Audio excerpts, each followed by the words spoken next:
¿Cómo les va? Sigo aquí con Federico Reyes Heroles, presidente del Consejo de Impunidad Cero.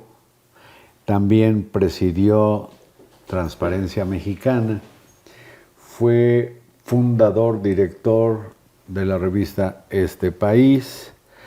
Y como dije anoche, recordé, autor de una veintena de libros, pero no solo sobre lo que yo considero el muladar de la política, sino, como les conté ayer, su más reciente obra son Misterios del Escritorio, donde se ocupa de las musas que inspiraron a un titipuchal de creadores. Federico, estamos ya este jueves a 2 días de cuando el destino, me parece el destino de la patada, nos alcanzó. ¿Qué pasa con lo que te pedí de una reflexión sobre todo lo que implica la reforma aprobada, dicen, al Poder Judicial, pero yo creo que es la reforma que dinamita el sistema republicano de la separación de poderes? A ver, yo creo que un balance general sería útil. Rama por rama, militarización, de lo cual no hablamos. La militarización ha ido avanzando, con encargarle al ejército primero que elaborara un proyecto de seguridad, después decir que la Guardia Nacional, después pasar efectivos a la Guardia Nacional. Hasta el momento tienen ya más elementos que el propio ejército mexicano. Asignación de obras. Asignación de obras. Y todos nos fuimos quedando callados, porque hay que decirlo, este golpe de Estado, de tracto sucesivo, es con la colaboración de los ciudadanos, que han aceptado que esto se dé. Ojo, queda pendiente, porque la Corte lo echó para abajo, que el mando de la Guardia Nacional quede en manos de los militares. Seremos uno de esos extraños países donde los civiles no cuidan a los civiles, sino los militares cuidan a los civiles, con los casos de desaparición, tortura y demás que se le imputan al ejército mexicano y a la Guardia Nacional. Y con las atribuciones de la Guardia Nacional quedan militares, por ejemplo, la facultad ante un juez de imponer la prisión preventiva oficiosa, que parece ser una aberración contra los derechos humanos. Totalmente. Fíjate, lo que haces es disminuir las facultades, no en el papel, sino en la presencia de la Comisión Nacional de Derechos Humanos. Yo fui miembro del Consejo y fue una gran aportación de Jorge Carpizo, del maestro Fixamudio. Pero actualmente la comisión con Rosario Piedra pues es una dependencia más de la presidencia. No hace más que aplaudió la militarización. Aplaudió la militarización. Tú le planteas esto a la Corte Interamericana y te dicen, ¿qué? Después, segundo paquete, modificas la ley de amparo, le quitas a los ciudadanos, a nosotros, derechos que podíamos ejercer a través del amparo. O sea, hoy tenemos un amparo reducido. Acto seguido, una semana después, amplías prisión preventiva oficiosa, que quiere decir que puedes enjaular a quien quieras y luego averiguar. Bajo sospecha.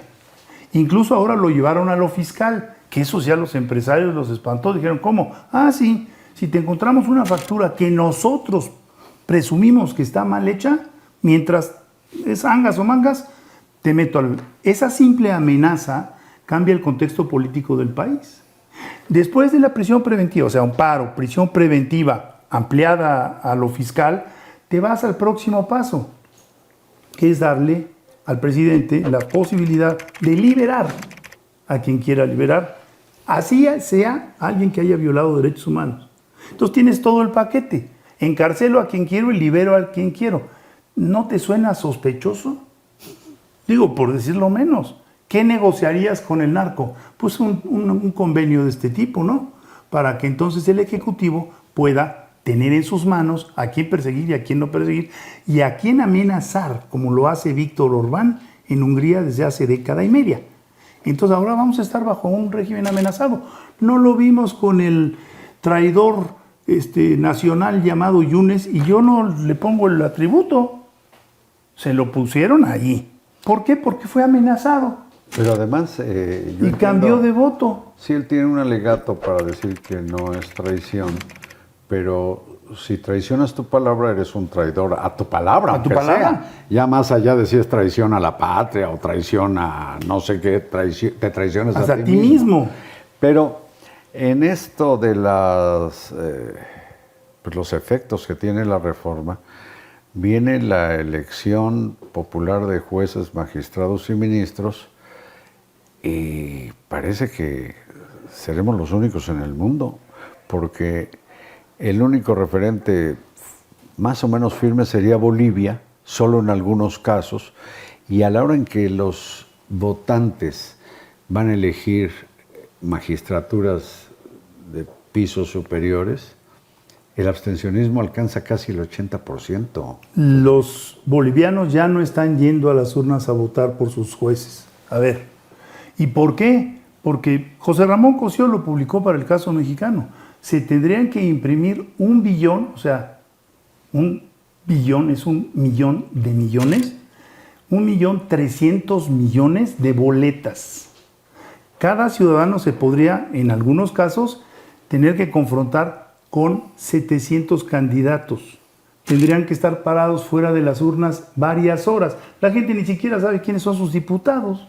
Pero fíjate, es una locura. Quizás resuelvan, ya viste con qué celeridad la presidenta del Instituto Nacional Electoral ya dijo a la mañana siguiente que el INE está listo para la elección de jueces, magistrados y ministros.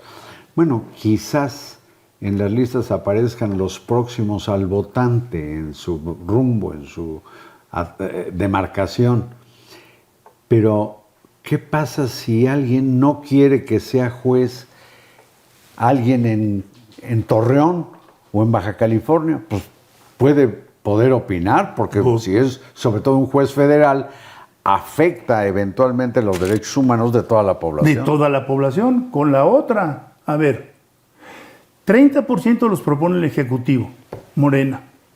30% los propone el Legislativo, Morena. O sea, que 60% de los candidatos a jueces, magistrados... 66 en rigor. 66 en rigor, tienes toda la razón. Y el otro tercio, pues de lo que quede de la Suprema Corte, que no sabemos cómo se va a integrar. Ojo, ¿tú crees que los narcos no están interesados en tener candidatos a jueces? Por supuesto que sí, que es la observación que nos han hecho los norteamericanos desde hace muchas semanas. Pero además el solo hecho de que sea, digamos, el morenismo el que proponga más del 66% de los nombres y pese tanto frente al tercio del Poder Judicial, que lo más seguro es que salgan de ahí, ya lo hace una decisión política, pero los juzgadores no tienen que responder a un partido, a una política, tienen que responder a las leyes. Así es, y tienen que además, tú lo mencionaste en el programa de ayer, la carrera judicial no es tener el título de abogado. O sea, tú puedes tener el título de abogado y no saber nada del Poder Judicial. Tienes que hacer una carrera dentro del Poder Judicial donde hay cursos, hay exámenes para ir sabiendo cómo se maneja un magistrado, cuáles son las responsabilidades de un juez, cómo debe de responder a los casos de emergencia. En fin, ahí es toda una preparación, ¿no? Y durante años ser solo proyectista de sentencias. Es un gran puesto porque aprenden a realmente es una especialización. Es una especialización que dura varios años. Sí. Tú no sales de la facultad y entras No, hombre. Es como salir del seminario y pensar que ya vas a ser papa.